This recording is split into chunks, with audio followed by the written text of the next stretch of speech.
Nanindigan si Pangulong Rodrigo Duterte na sangkot sa iligal na droga ang napatay na negosyanteng si Melvin Odicta at ang asawa nito. Pero sino nga ba si Odicta at bakit nga ba binansagan itong drug kingpin ng Iloilo? Umaaksyon si Dale De Vera.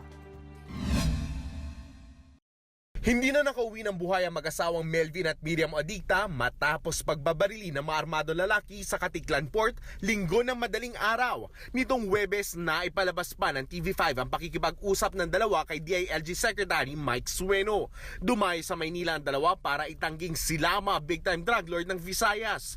Hindi ba malinaw kung sino ang mga salarin, pero para kay Pangulong Duterte, mga kadil nila sa droga may pakana ng pananambang.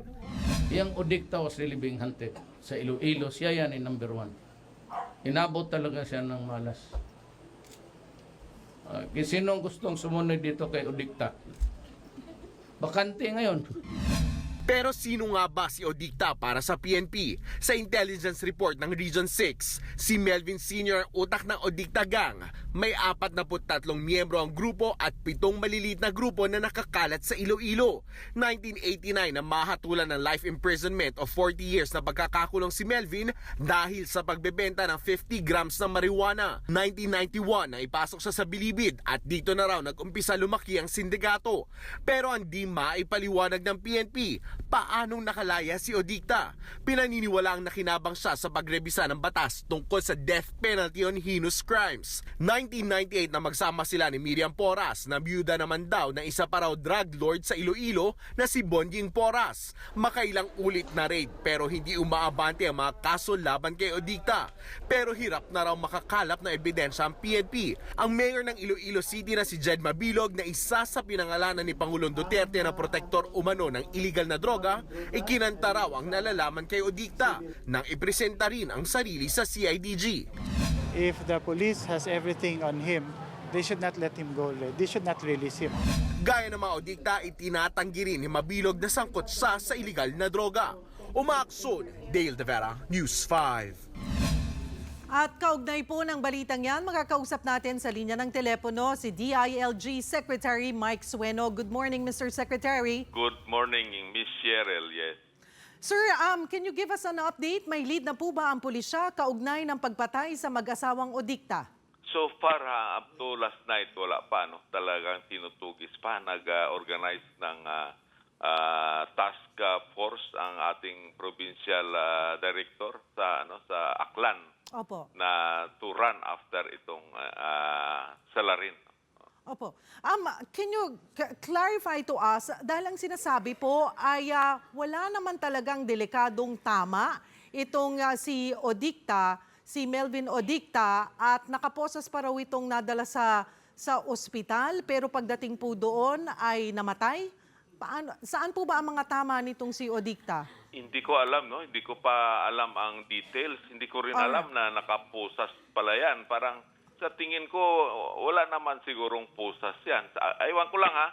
Hindi ko pa alam ang mga details. So, hindi ako makapagsagot tungkol dito sa pagpusas. I'm sorry, hindi ko alam na nakapusas yan. At may pagkakataon pa rin daw po kasing nakatawag pa ito sa kanyang lawyer nung siya nabaril. Hindi ko pa alam ang details yet. Hindi ko pa alam ang details. Wala pa akong text na natatanggap. Although kahapon hanggang kagabi nagtawag ako. Although kagabi ang siniguro ko kung anong nangyari paghuli sa kanila sa Batangas. Opo. Na-hold po yung kanilang 3 security at sila ay nakatuloy sa kanilang biyahe. Yes, nakatuloy sa kanilang biyahe. No? So parang na-hold yata ang dalawa na sasakyan, pati yung baril, no, na nahuli sa kanila. So yun ang siniguro ko ang detalye sa galing ng Batangas. Okay. Pero dito wala pa akong update. Mabuti pa ho kayo, may update na kayo. So hinihintay ko pang update dito sa Aklan. Opo. Secretary, last week po nung humarap ang mga Odicta po sa inyo, ay lumabas din po ang balita na may mga sensitibong dokumento raw po na hawak ang mga Odicta. At tungkol saan po ba ang dokumentong ito? Ang nangyari kasi nung last week na nagpunta sila sa sa Camp Crame kasi I was in the midst of budget briefing. Opo. Dahil September 1 may budget hearing kami sa sa lower house, no. But anyway, at that time talagang busy ako. So yung ang pumunta una was the wife. Opo. So tinanong ko, wife, ito ba si Melvin Obdicta na husband mo? Ito ba si Dragon? Sabi niya, hindi. Kung may dragon man ako yun because I was born sa in the year of Yes. the dragon. So sabi ko, sa isip ko lang, maski sino sa kanilang dalawa, basta dragon, ay yun na. So anyway, inadmit naman niya. Sabi, marami namang taga Iloilo nagsasabi, mas matapang daw itong si Mrs. si Miriam. Sinabi niya dragon siya, di siya si dragon. Although sa intel namin, talaga itong si Melvin Odicta ang identified na dragon. Opo. Oh. So pagharap po nila sa inyo ay, okay, what's the point of na humarap po sila sa inyo at talagang sa particular nga po na... So primero sabi ni Mrs. niya, hindi makapunta si Mr. dahil, hello? Yes, Secretary. Dahil takot si Mr. Sabi ko, papuntahin mo dito. Dahil ito na kaprami, dito na PNP, bakit ka matatakot? Sumunod tayo, Mr. Okay. Secretary. Yes. Okay. Siguro po ay we'll call you again. Ano po kasi... Hello? May hising hala ole. Ay, there you go. Okay. Sige. So pumunta yung Mr. So sabi ko sa kanila, what's the use of coming here? Kung maki-clear nyo ang pangalan nyo, pero Secretary, yes, hello. baka po may tumatawag sa inyong cellphone, medyo nagkakaroon po tayo ng interference pagdating sa linya. Ayan, it's may better po. tumatawag. Alright. Sige. Go ahead, Mr. Secretary. So sabi ko, so pumunta naman yung Mr. niya after several minutes, no? Opo. So sinabi ko, what's the use of coming here, no? Exactly. Sabi niyo, you want to clear your name. In return, what do you want to give us? Ano bang information ang ibigay niyo sa amin? Opo. Sabi nila, okay, pakuha pa nila sa bahay daw nila yung drawing nila ng mga matrix. O sige, hintayin ko. I'll give you all the chances. Hintayin ko, tapusin ko muna yung budget briefing. Yes. Pero papuntahin ko na kayo ngayon sa CIDG. Okay. Kasi busy ako eh. So, kung ano mang doon nyo na ibigay yung information. So, umalis ako. Hello? Umalis. Secretary, sorry yes, po. yes. Sec, pasensya na po yung inyo po yatang cellphone. May tumatawag. Nagkakaproblema. Hello. Alright, okay. Okay, so ipinasa nyo na po Sandali sila lang, sa okay, CIDG. nasa please, huwag mo nang tumawag sa akin sa landline, no? Kasi sa TV5 mo na ako ngayon. Sige. Okay. Okay. Alright. So ang lumalabas po, Secretary Sueno, ay ipinasa nyo na po sila sa CIDG. Yeah, ipinasa ko na sila sa CIDG.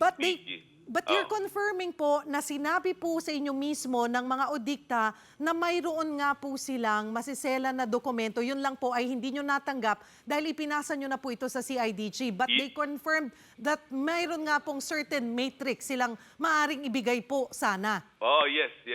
Sinabi nila sa akin eh. Kasi in return, no, for what I am doing to you, accepting you, anong maibigay nyo? Dapat mayroon din kami, no, na ano. So, yun sabi nila, pakuha pa nila sa bahay nila yung matrix dahil hindi na nila dala-dala. At saka yung 3 abogado nila present eh. Opo. So parang ang nagbigay ng go signal for them to present itong matrix was one of the lawyers. So sabi, saka wala na akong time kasi to wait for Okay. So sabi ko pumunta na kayo dahil pinatawag ko na yung yung taga CIDG.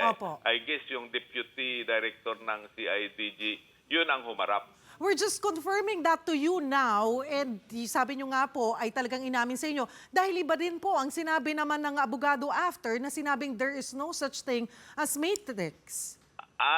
Aywan ko kung anong sinasabi. Basta matrix information, basta meron silang information sinabi, no? At Whether it is an information or a matrix, basta sinabi may information. Na may kinalaman po ito sa illegal na droga na nangyayari nga po sa kanilang lugar. Information Alright. regarding persons involved in illegal drugs. Nung po bang lumapit din sila sa inyo, did they ask for security? May mga, dahil ang Yes. sinasabi ay may threat na nga po. May threat daw sila eh. Kaya nga hindi pumunta si Mr. Opo, nung primero, nung pumunta yung Mrs. Hindi pumunta si Mr. dahil he feared for his life. Doon po ba sa inyong, yung pong pagkakasabi nila na may mga, ibibigay nga po silang impormasyon, may mga personalidad din daw po ba silang kilala na sangkot nga po sa illegal na droga? Sinabi ko kung may mga matataas pa, sabi nila, hindi daw, wala daw. Sabi ko, pero anyway, ibigay nyo lang ang information. So hindi na ako nag-insist dahil I have something to do yet. No? I had something to do. So hindi na ako nag-insist nung sinabi nila na wala. But anyway, sabi ko, yung information nyo, ibigay nyo na lang sa CIDG. Kasi ito man lahat ang ginagawa ko sa lahat ng mga na-mention ni Presidente, pinapapunta namin sa CIDG para malaman ng CIDG na lumutang na sila. Kaso po, ang lumabas, Secretary Sueno, nung nailipat na po sila sa CIDG, wala naman pong napigang detalye ang CIDG. So magkaiba po ang pagharap po nila sa inyo at pagharap nila sa CIDG. Parang ganun po ba ang lumalabas? So ibig sabihin, hindi sila nagsabi ng totoo. Kung wala silang ibinigay na information, hindi sila nagsabi ng totoo. Hindi sila nagsabi ng totoo sa akin. Yan ang nangyari. So, ngayon po, ano na po ang takbo po ng kaso? Paano po ang investigation? Ano po ang inyong directives sa PNP? Ipurso natin ang investigation. Anyway, dito sa Metro Manila, walang nangyari sa kanila. So, nung nakalapag na sila doon sa Katiklan, yun, doon ang may nangyari na. So hindi natin alam kung sino talaga behind all this. That's why we are investigating. Alright, marami pong salamat sa inyong oras. Marami pong salamat, DILG Secretary Mike Sueno, and good morning po. Okay, Cheryl, good morning.